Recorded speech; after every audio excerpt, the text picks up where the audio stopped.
We don't object to advising men to express their feelings. In fact, we emphasize that emotional communication is fundamental to marriage. Without it, a marriage is considered unsuccessful. This is true. Emotional communication is essential and therefore indispensable for a successful marriage. But if we expect him to be affectionate, we shouldn't be surprised if he asks us for sex. We can't build a marriage where our needs are considered legitimate constraints, while his are dismissed as pressures or rights.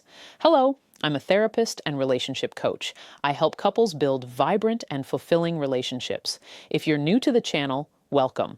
First, a quick disclaimer. This video isn't for women who have experienced abuse, coercion, or harm. I'm speaking here only to women who generally like good men.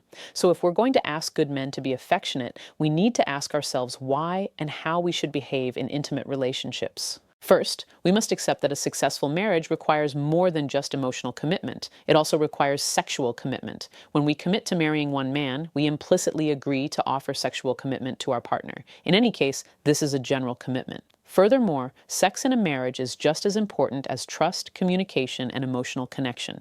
Like emotional connection, sex is a vital aspect of marriage that requires care, attention, and priority. This isn't easy for most women. As a result, we men are often left to maintain the physical aspect of our marriages. It is their responsibility to bring up the topic, initiate the conversation, and try to convince them that a satisfying sex life is something we should strive for and accept rather than fear or avoid. Don't they have the right, then, to ask us to contribute positively to this aspect of our marriage, even if it's not natural for us? Absolutely. Culturally, however, we don't view these two important aspects of marriage in the same way. A woman's pursuit of deep emotional connection in her marriage is often seen as healthy, a sign of clear boundaries and emotional maturity. But when a man insists on the importance of intimacy and that it must be part of a healthy marriage, things suddenly get out of hand. Instead of viewing this natural and spontaneous desire as reasonable and healthy, we dismiss it as pressure, entitlement, or a disrespect for boundaries. Who decided that emotional connection is more important than sexual connection? It should take priority, plain and simple. Yes, emotional connection is important, but that's only half the story. You can't build the deep emotional bond you desire, but you can't deny your partner the physical intimacy they crave. It's an impossible desire.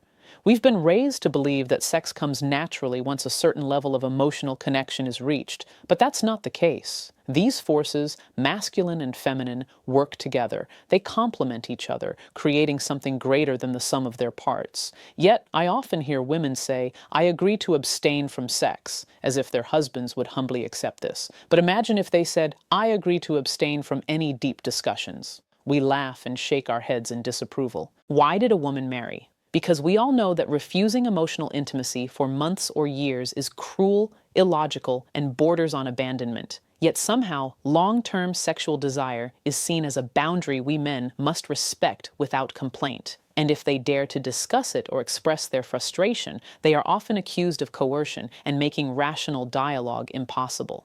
When something as important as this can't be discussed without tension, resentment, and isolation become inevitable. In fact, I often hear women in marriages devoid of intimacy for decades say, "He's so angry, that's the problem."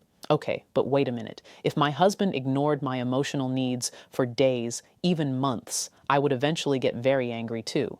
The anger might be the result of years of neglect, not the cause. Ironically, we know exactly what this resentment feels like. If I hadn't initiated the conversation, we wouldn't have been talking about anything important. That's precisely how he feels. If I hadn't sought intimacy, it would never have happened. And they're often right. They walk a tightrope between protecting their legitimate interests and asserting their rights. That's why men so desperately want their wives to take the initiative, even if only occasionally. Not because they're lazy, but because we share the same motivation. I love you. I understand this is important to you, and I'm with you. If we expect men to thrive in challenging environments, then we women must be prepared to thrive in challenging environments as well. This is our responsibility. So, what exactly does that look like? First, confront the obstacles you face head-on. Whether it's a past experience that needs healing, a hormonal imbalance that requires medical attention, or feelings of shame and body image issues, it's your responsibility to do so. Second, understand the importance of reciprocity. You may not feel aroused automatically, and that's perfectly normal. But this means you're consciously taking responsibility for intimacy instead of waiting for it to happen. Third, Take the initiative. Be the one to suggest. Be the one to carry out, even if only occasionally. Take the burden of being alone with him and show him that he's just as important to you as he is to you, because that's the point. Now, if you're thinking, Laura, I want to do this, but I don't know how to start, I have a checklist that includes all of that. Responding, overcoming obstacles, practical strategies, it all comes together in the end. And I'm not saying this as a therapist, but as a woman. In my marriage, I found him to be a deep and balanced person when he connects with me emotionally. And when we connect sexually, he creates unparalleled intimacy and joy in our marriage. There are no losers in this relationship, but when this exchange is absent, the price of marriage can be very high. As I recently saw with the client who inspired this entire video, he's a man in his 50s, a truly noble gentleman, sensitive, kind, honest, intelligent, compassionate, and dedicated to his work as a psychiatrist. He's devoted to his wife and has demonstrated a deep commitment to their marriage. Yet despite his efforts to meet her needs, she hasn't been intimate with him for decades. Not to change his wife, but to find support in accepting this desperate situation. It's heartbreaking to see this strong, often tough man crumble. The loneliness, frustration, and isolation he faces daily are things I wouldn't wish on my worst enemy. I wish this were an exception, but unfortunately, it isn't. There is a great tragedy yet to be told, unfolding in countless homes around the world. Good men, truly good men, are told they are to blame, and their marriages are destroyed. This must change. If you need support regarding the topics covered in today's video, you can contact me or my team via the link in the description, and we will be happy to help.